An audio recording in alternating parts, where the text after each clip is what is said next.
And we are live on Discovery Paranormal. Right after Halloween, man. Halloweeny, a couple days ago. We did the live Halloween show on United Public Radio Network with a host of freaks, demons, and goblins. What do you think of that? And on the show, we started talking about demons. And I started thinking about demons and what people think demons really are and what demons really are and what I think they are, But what do I know? Only my ideas, I mean, we're all different, right? It's all our interpretation of what things might be. So if you look at history and forever, mankind has been looking to blame all the terrible things they do on something else that it made them do it. The devil made me do it. The demons made me do it. Facebook made me do it. Like that. But there's a bigger story. There's also a scientific story, an alien story that talks about this stuff too. And if you start thinking of what we reference things as and what they really are, especially back in the day, when people were dumber than they are now, if you can imagine that. And you can't fix stupid. It kind of is what it is. There are people that will believe whatever you tell them. But once they learn that thing, they don't believe anything else. That's kind of funny. So let's talk about demons.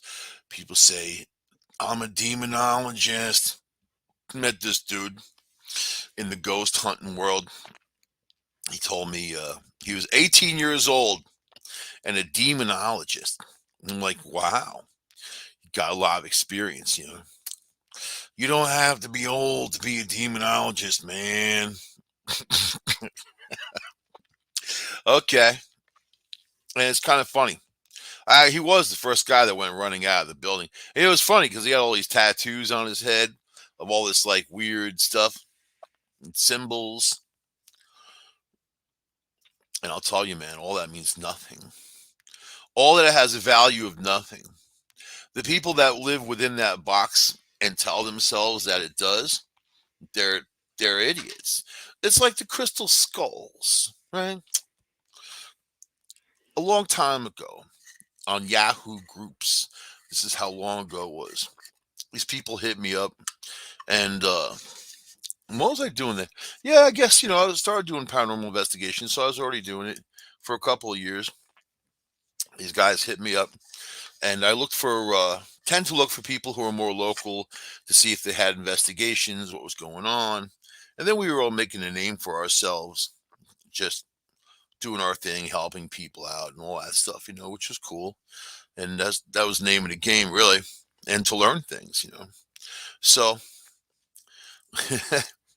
you meet a lot of people and a lot of people that they're not. They're not like you. they're not like me. They're different. The people they are, and then those different people all have a different idea of stuff. So the 18-year-old demonologist, you want to burn some incense? That's great. Gonna burn some sage? That's nice. If you believe it, that's the power that makes it true. If you understand that, then you understand the whole paranormal world, just like that. I mean, all of it. Because to have these experiences, you need to be open to them, number one. If you're not open to them, it doesn't work out very well. In the world of demons, there's a lot of Christian demons, there's Jewish demons, there's Greek mythology demons, there's all kinds of stuff, right? I mean, lots of it. Japanese demons, Turkish, Slavic. You got one called Allah. Not like Allah, like Allah. What's Allah? What is it? Uh, And Allah or Hala, pronounced Ale or Hali, is a female mythological creature recorded in the folklore of Bulgarians, Macedonians, and Serbs. Those are my people, man. I'm like half Slavic, Greekish Slavic. Ale, Ale are considered demons of bad weather, whose main purpose is to lead hail, producing thunderclouds in the direction of fields, vineyards, or orchards to destroy the crop. Now, do you really think that there's an entity out there that's going to produce hail to rain down on you and destroy your crops and all that, causing the misfortune of mankind?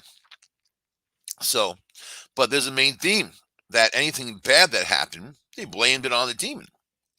Anything bad that they did, that they didn't want to take responsibility for,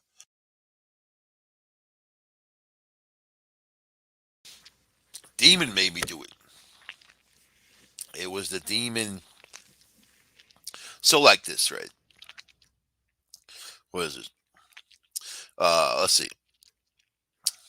Ale particularly like to eat children. Through their gluttony is not limited to the earth, though. It's believed that they sometimes try devouring the sun or moon, causing eclipses. That would mean the end of the world should they succeed. You'd be eating that moon made of cheese. See some ale up there with a big box of crackers going on it. But that's how people were so simple back in the day, right? To make up these stories to try to explain whatever. You know what I mean? How about Sumerian? So there's thousands of demons, right? Hundreds of well-known demons. Beelzebub. This is Beelzebub or Beelzebul is a popular one. People know it. They probably don't know a lot about it, but they probably heard it before. You probably heard it before, right? Is a name derived from a Philistine god formerly worshipped in Ekron and later adopted by some Abrahamic religions as a major demon. The name Beelzebub is associated with the Canaanite good Baal, god Baal, good God, bad God. The in theological sources, predominantly Christian, Beelzebub is another name for Satan. Satan. He is known in demonology, and that's where they go wrong, referencing a sex when it comes to this. He is known in demonology as one of the seven princes of hell. Okay, the dictionary infernal describes Beelzebub as a being capable of lying, known as the Lord of flying. I think lying would have been make more sense. Capable of flying, known as the Lord of Flyers, like American Airlines, or Lord of the Flies. Yeah, flies. In the Hebrew Bible, the source calls Beelzebub in the Book of Kings, written Baal Zebub, referencing a deity worshipped by the Philistines, Baal, the Lord, blah, blah, blah, blah. And what does it do? Lord of the Flies. I've heard that. That movie, The Lord of the Flies. The Testament of Solomon Beelzebub appears as the prince of demons and says that he was formerly a leading heavenly angel who was associated with the star Hesperus or whatever. And the Christian Bible, of course. Mark 3:22. The scribes accused Jesus of driving out demons by the power of Beelzebub. the prince of demons. The name also appears to the expanded version of Matthew. And Jesus knew in their thoughts and said to them, every kingdom divided against itself will be ruined, and every city or household divided against itself will not stand. Sounds like what's going on now, right? If Satan drives out Satan, he is divided against himself. So how can his kingdom stand? And if I drive out demons by Beelzebul, by whom do your people drive them out? So then they will be your judges. But if I drive out demons by the Spirit of God, then the kingdom of God has come upon you. God damn it. Bah! And you can see lightning flashing. People love that powerful type of stuff. Anything that people deem as powerful, you know. And that's the essence of the message that they have. They look at movies, and most of them have some kind of gun violence, or they use guns for one purpose or the other, to settle the score or to control things or whatever. Isn't that funny? Just an observation, you know. So let's get off of this and on to the important stuff, because we can talk demons all night long. Oh, then don't forget about the Leviathan, man. You know, Lucifer. Lucifer, the giver of light, right? And it's kind of interesting. So all of these names and all these things, try to take them all once removed, you know, and like Lilith, for instance, who was supposedly Adam, from Adam and Eve, Adam's first woman before Eve.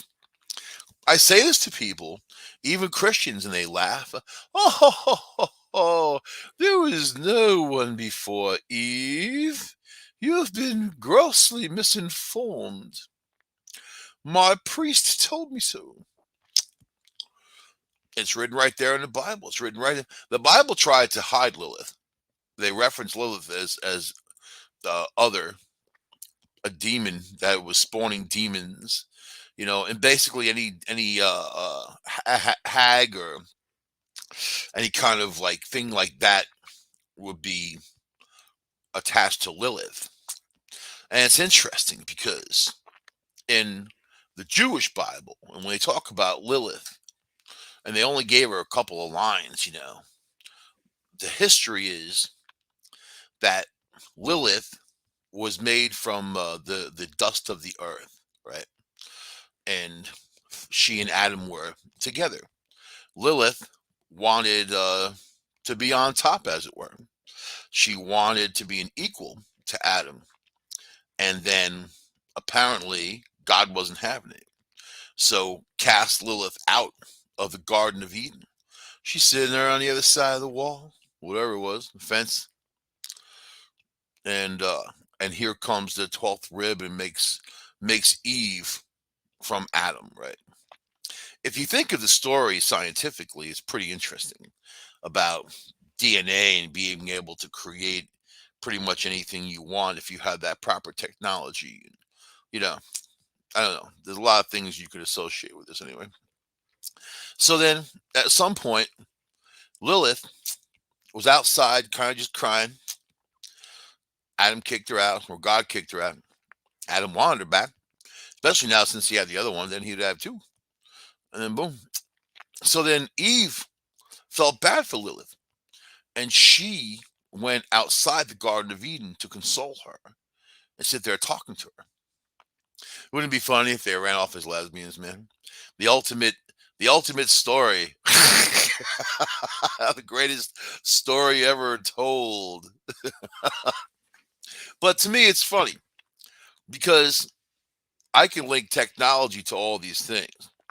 And in our world, technology is very real. Stories, not so much.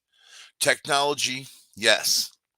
Are there footprints of technology that we have now, and also technology that we will certainly have in not very long, right?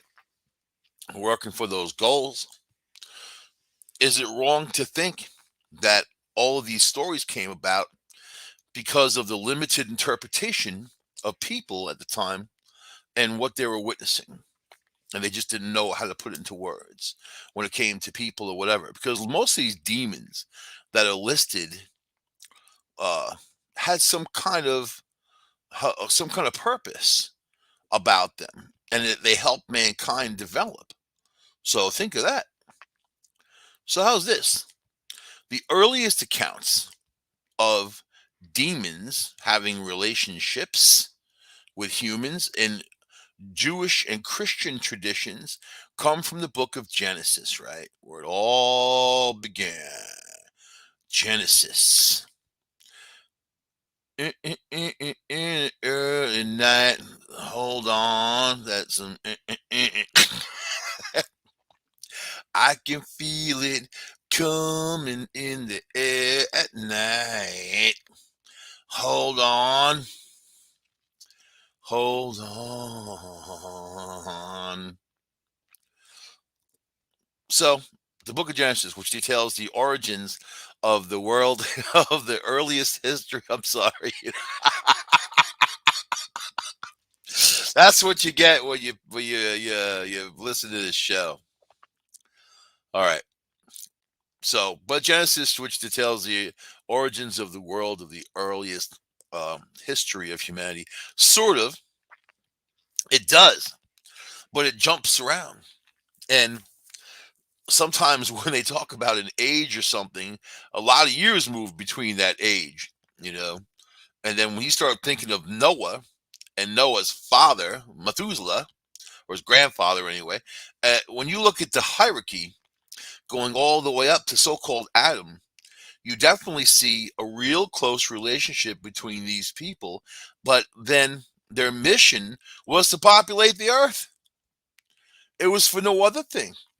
That was their mission, was to train people, teach people, do things, populate this earth. All right. So Genesis says that prior to the flood of Noah, right? And you can interpret that a lot of different ways. That fallen angels mated with women to produce a race of giants, right? And if you ever watch Ancient Aliens, you know about uh, all those stories, the Narafim and all that, and blah blah blah, right? They found dig sites of places all around the world with huge skeletons, 14, 15 feet tall for the males and 10 feet tall, 11 feet tall for the women. I mean, and then they say, oh, the government's always quick to jump out saying it's a hoax, but yet, you know, you can't trust anything they say. So, it's more about the opposite of what they say. The weather balloon. Interesting. Okay. So the brief mention of angels breeding with human women contained a few details.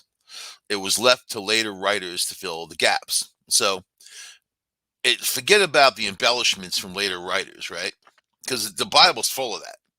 The real Bible that has over 50 books, 60 books, whatever it is, the Ethiopian Bible. Well, the Greek Bible's got like 50 books. The Ethiopian, maybe even more, like the Book of Mary, which the Catholic Church doesn't want anything near them. They want to control the story of history or the tidbits, right? So they can manage people, which is kind of what it is. So in the 3rd century BC, the Book of Watchers, an apocalyptic vision writer, in the name of a mysterious character named Enoch, mentioned in Genesis, expanded on this intriguing tale. In this version, the angels or the watchers were not to have sex with women and birth giants, but they did. They also taught humans magic and the arts of luxury and knowledge of astrology. So this knowledge is commonly associated in the ancient world with the advancement of human civilization. So these fallen angels had come down. Why ever they were called fallen angels, I think that because they came from the sky and they were in fire chariots and things like that. I mean, when you start thinking like, okay, man, this is what their term is. It's an angel. You see something, oh, it's an angel. And if it comes down from the sky, it's a fallen angel. Does that mean it's a bad thing? Does that mean it's a demon? It just means that it's a fallen angel in their term, in their view, you know. So the story is quoted in let's see, in the Epistle of Jude.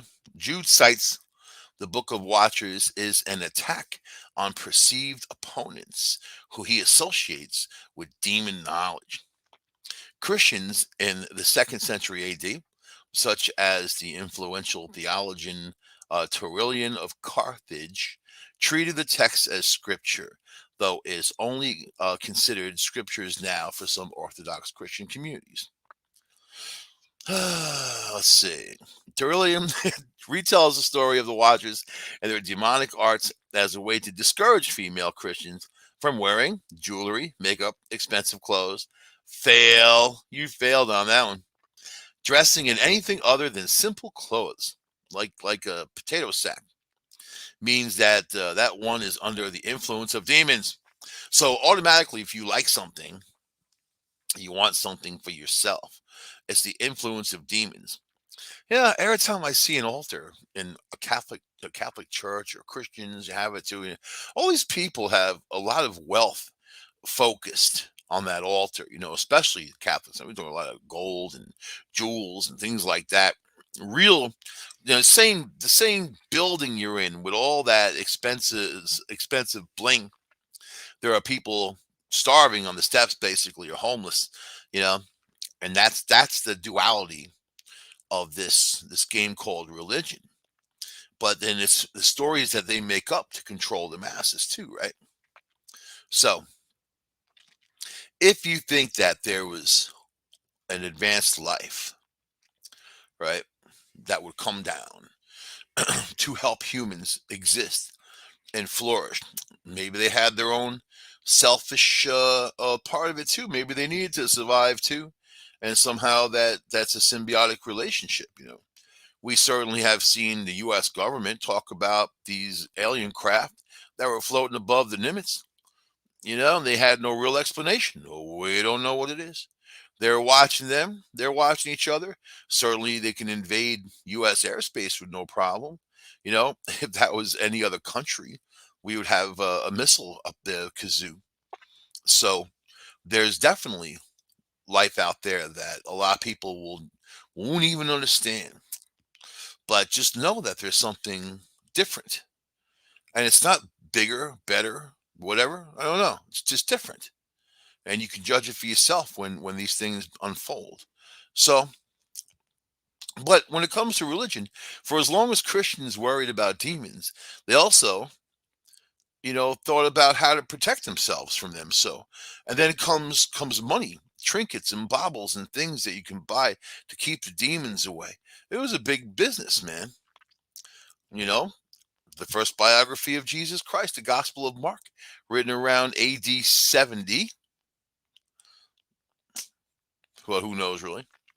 Presents Jesus as a charismatic preacher who both heals people and casts out demons. In one of the first scenes of the gospel, Jesus casts out an unclean spirit out of a man in a synagogue. Out, demon! I know, man. Be gone, demon. You see those guys in Phoenix, Arizona? They're like two Hasidic Jews, and they were just outed as evangelical Christians, and they'd done this for like 12 years or whatever. And then like doing marriages and all the other stuff, like they bring it as two rabbis. That's how crazy it is. People, Jesus was Jewish. What are they worried about? So what's all this mean? It means that there are things that you don't know. And inside of that world of things that you don't know, there are people that want you to believe things that they can't prove to you. It's the greatest bullshit story ever told, you know? So, but now, my purpose is in this show is to kind of say, if I were a demon and I wanted to corrupt people's lives, that was my if that was my job, then I'd want to do corrupt a lot of people and not waste any time. If it was my hobby, then I'd probably pick on this one, that one, and the other, and crush them and watch them break and laugh about it and eat some lasagna or some pasta, some Italian food, something that just seems to go together. you know, so if you're a demon and you want to bring people into your world and corrupt them, then you want to live in a place like Hollywood. You want to be in the music business. You want to be in the media. You want to be the one controlling these people's emotions, making what their thoughts are every day, or is the crap that you're putting in their brain. You programming them. People laying there in bed at night thinking of the day, and they're thinking of all these things that have been put in their brains by bad sources, right? So is the demon that horned, decayed creature that has the horrible smell, with a cloven foot in the woods, looking for the little individual victim to wander across so they can get them? Or is the demon the big people that you already know?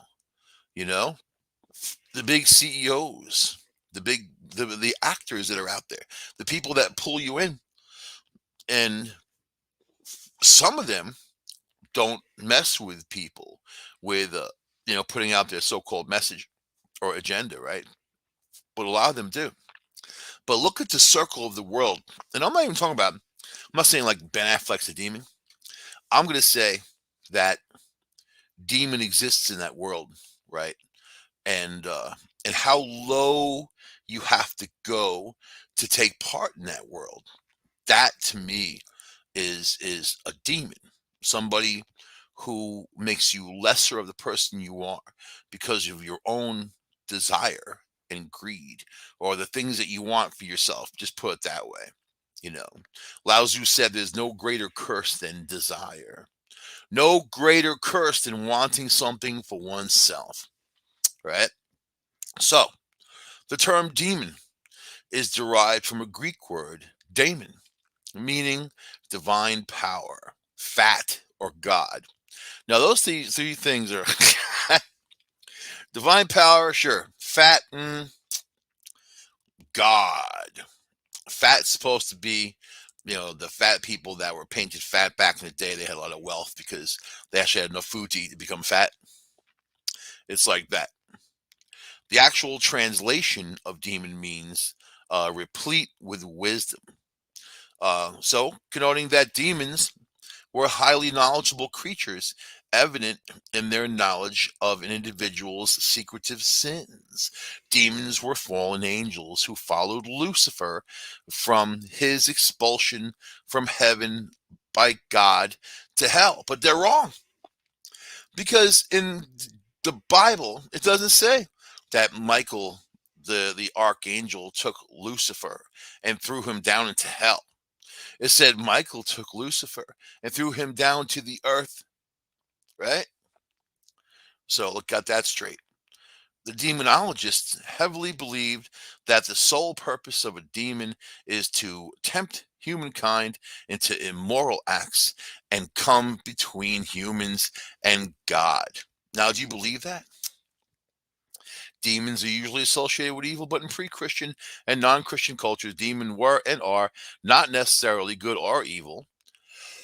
This is an important distinction to make, especially concerning the demonic possession and exorcism. So, one of the initial steps in those cases is to identify if the demon is good or bad. So, then now here you go. There's demons that are good or bad. Do you know that?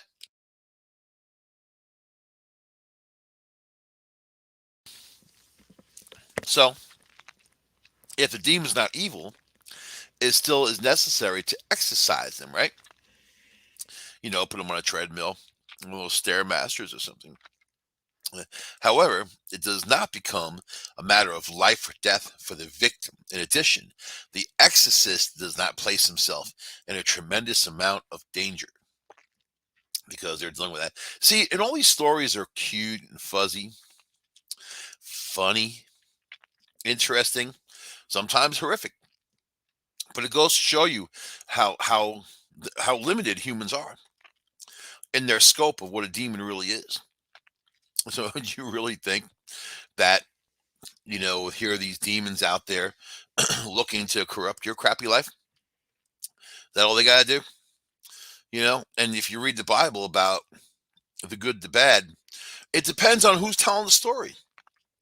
I mean, when you listen to the interpretation from all these preachers, of course they're going to tell it a certain way. And then that's their interpretation of that story. Now, the Buddha, right, says we're all on our own journey, all of us. And everything that happens is our own personal interpretation.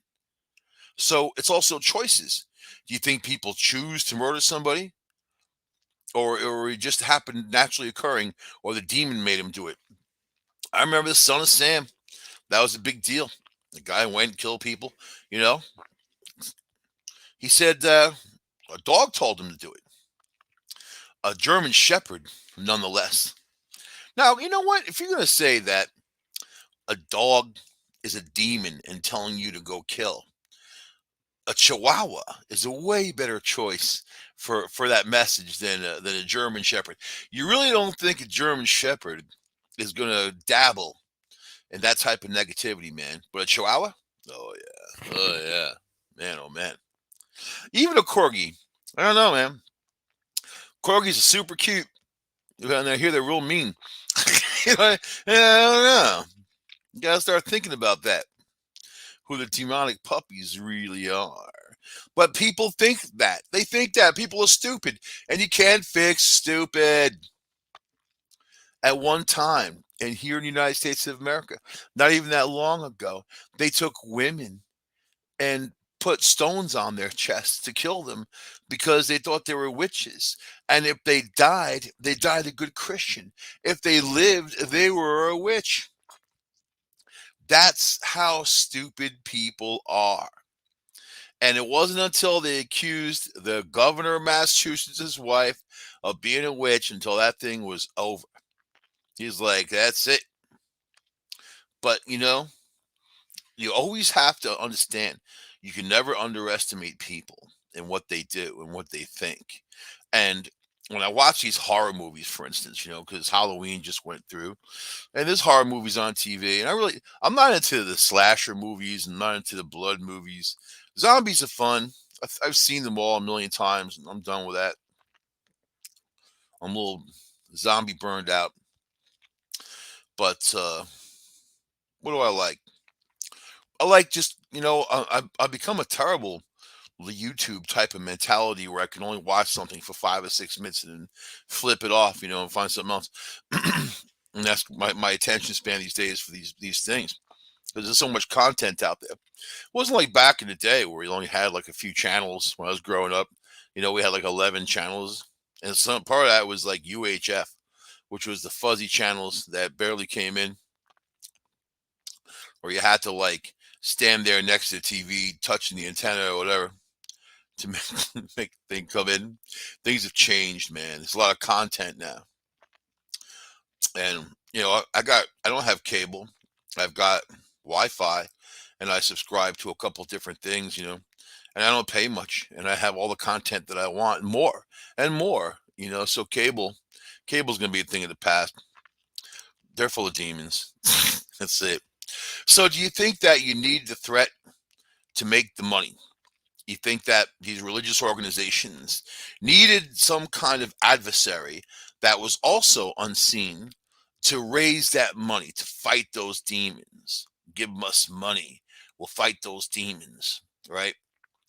There's a lot of that in human beings. There's a lot of that, and especially when, like Elon Musk, okay? The UN says it will cost $6 billion to solve hunger in the world and get the world on track against and get people out of the starving situations. Okay. Elon Musk said, I will sell $6 billion of Tesla stock right now and give you the money if you can be accountable and show me where every dollar of that 6 billion bucks is going. The UN said, that's it. Well, one of the generals chimed in, well, we'll sit down and talk. We'll talk. And of course, where do you think your money goes when it goes to those sources? It goes to those demons. These are human beings that do terrible things to other human beings. They're not possessed by some evil spirit. They're not possessed by whatever. If you go talk about fallen angels coming down from the sky with tools, teaching mankind how to build things and do things and grow things and exist, that doesn't sound like a negative situation to me. If you're going to talk about humans, selling each other out for a couple of bucks of the terrible things that people do, that sounds like that kind of activity to me. But it's not the demons who are making them do it. How do I know? Because I do. Because I do. And they want the excuse pill. They want the blame. I didn't do it. It was somebody else. I wasn't even there. I was home making cocoa. I have no idea how that factory blew up. It wasn't me. So, did a dog tell you to go kill? Really? Was it a demon sitting on the edge of your bed telling you something? Was it the church trying to make a demon out of things that they didn't want? They didn't want women to be equal. That's why they demonized Lilith. They didn't want people to be equal to one another, period. Believe it or not, the only one who did was Muhammad at that time. And Muhammad, if you listen, see, you got to dig into the roots of Muhammad, right? And there's a lot of truths in there. And Muhammad talked about Mary, for instance, and acknowledged Mary, Jesus' wife, Mary, where they didn't want to talk about that in the Catholic world. They don't say a word about that. They buried those books out in the desert. A lot of them were found. Isn't that funny? But it was supposedly the Archangel Gabriel that came to Muhammad and took Muhammad out to see the civilization of the world, future civilizations of the world, and then took them out into outer space to see other civilizations and gave Muhammad that vision. Muhammad said men and women enter heaven equally, but at some point, people came along and distorted all these nice things and cool things that Muhammad said and into controlling things and controlling factors like the burqa and all that the that what they wear on the streets. That was a desert thing. That's what men and women in the desert used to wear because they had to with all the sandstorms and whatever. It's unlikely that even Muhammad would have known that at his time and his era. So the people want to take these things and put extensions on them and make them into something that they're not. But there's real truth behind it. And the truth is beautiful truth. It's not an ugly truth. But what they create out of it turns into ugliness, doesn't it? So remember that about demons and people when you start thinking about people and demons. I'll see you guys next week on this here show. This is Discovery Paranormal on United Public Radio Network, UPRNTalkradio.com. I'll see you guys next week on the show. Bye.